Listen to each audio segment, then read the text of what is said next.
Hey, everybody. I'm Chris Metzler here, Director of Programming at SF DocFest. Thanks again for joining us.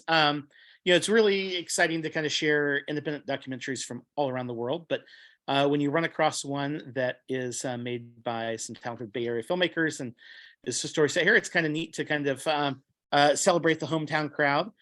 You just had a great had a chance to see this great documentary series. We are here and welcome to the filmmaking team. Can you all introduce yourselves and how are you all doing today? Doing Um, great. Doing great. Hi, everyone. My name is Kyung Lee. I'm the director of We Are Here. And I'm Daniel Bauman. I'm the producer. You're welcome, guys. So I know many in the audience are kind of, many of us are kind of aware of the kind of homeless problem that, exists in the Bay Area and California, but you guys decided to kind of do something about kind of, kind of pulling back the curtain and sharing these stories. Um, what, um, what was the kind of the impetus for deciding to kind of go out there and start to film? Speaking for myself, it really developed organically.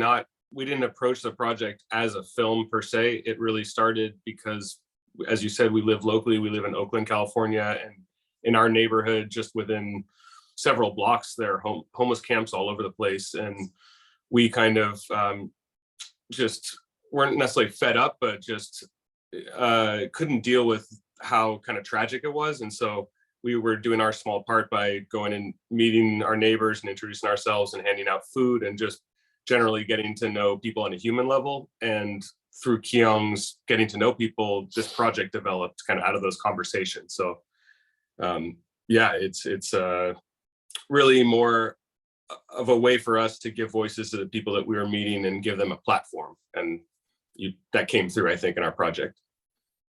Nice. And, I know, how did you kind of decide the storytelling approach that you wanted and the tools that you used, were they based on aesthetic choices or access or, can you tell us a little about what was that kind of filmmaking process like? Do you want to speak to that? Sure. Right. What we heard from them is that they wanted to tell their stories from their point of view, and everybody had a cell phone, so we thought, hey, why don't you record their daily lives with their cell phones? That's how it started.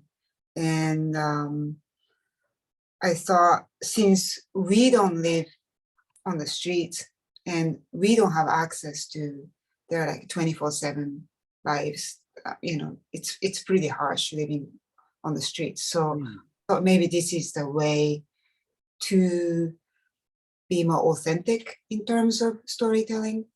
So that's how it came about.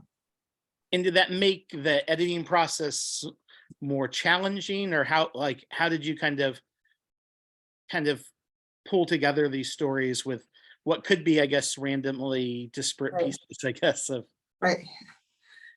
It was difficult to make like one big story. So it's more like a vignettes, like more essay type of, ended up essay type of film, because the way they filmed, it's not so much about, they're not like following one big story or anything like that. So that's.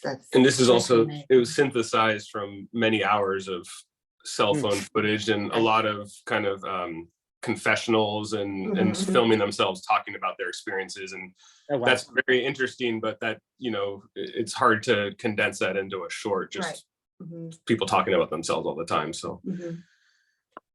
And as you were filming and kind of working through material, like what were some of the kind of challenges you dealt with, or any surprises, I guess? Well,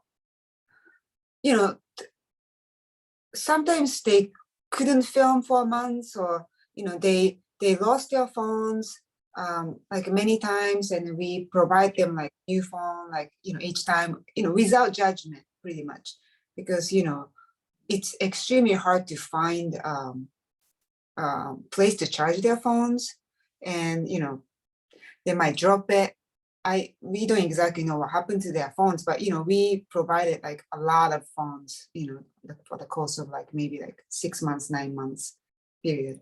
But try not to judge, because Right. That was the predominant challenge, was keeping, I mean, there was no like real production per se, but keeping the work product coming from their end, and then keeping them involved in the project, because that was one of the biggest challenges at first, was people were talking and expressing interest, and we worked with several people that just, it was so difficult to navigate their daily lives and then commit to, in addition to that, recording it and kind of having the wherewithal to be an observer while living that life. So these people really rose to the occasion, and they're all credited with co-directors and Right.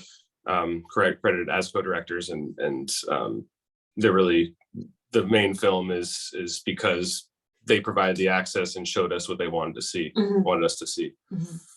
Which I get. Well, can you tell us a little bit about, like, I guess, the quote unquote casting process? How did you kind of decide who your collaborators were, and were they tentative about even making that commitment? Like, so how did you kind of get folks on board, and what was the reaction even when you had brought up this idea of making this film? I mean, a lot of it had to do with really just us starting out handing food to people and being in various places and getting to know them more than just a hello and maybe a name. And at least with Maria, the third story that was shown, she was the first person we met, and just this connection that she's also very much sort of like a community organizer in her own camp and everything. And so she had this presence that she wanted to be almost a spokesperson and to show the world kind of what she was experiencing, but what her co-residents were experiencing. And so she just was the first voice kind of that we found. And then through just us meeting other people, it kind of came into place. And actually the first story, DJ, was the last person we met in that kind of context. And he just was so productive, gave us so much material to work with. And that just came together the quickest of all. So it really, there was no kind of, linear process or anything. It just kind of came about, and we met people, and over the course of time, they gave us enough footage to work with, and these stories came about. Nice. And, at the end of the process, like, what do you think that we as an audience maybe should kind of think about in regards to, like, when we think about, the issue of homelessness? I guess the point of the film is not so much about the characters in the film, but like to like highlight the system we live in that penalizes the poor so much, So that's more of the point of the film, I think, as one of the directors, that if you can't pay rent, or if you don't have a place to shelter, this is what you end up in, because you don't have a money, you don't have a means to make enough money. So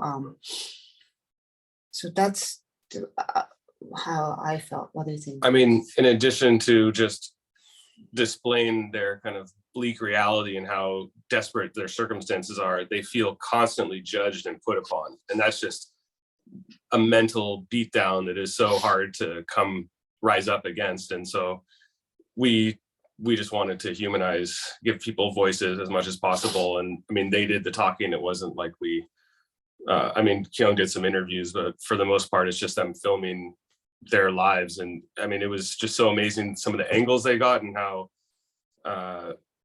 it's revealing what they showed us was, I was pretty impressed. Yeah, it's really, such an interesting collaboration, and cool piece of art, and also social issue, social justice issue. Well, thanks again, guys. Do you guys have any plans for making any additional vignettes or ways that we can kind of follow the series or your own work? Eventually, we are thinking to put this film online for free, so anybody can watch it.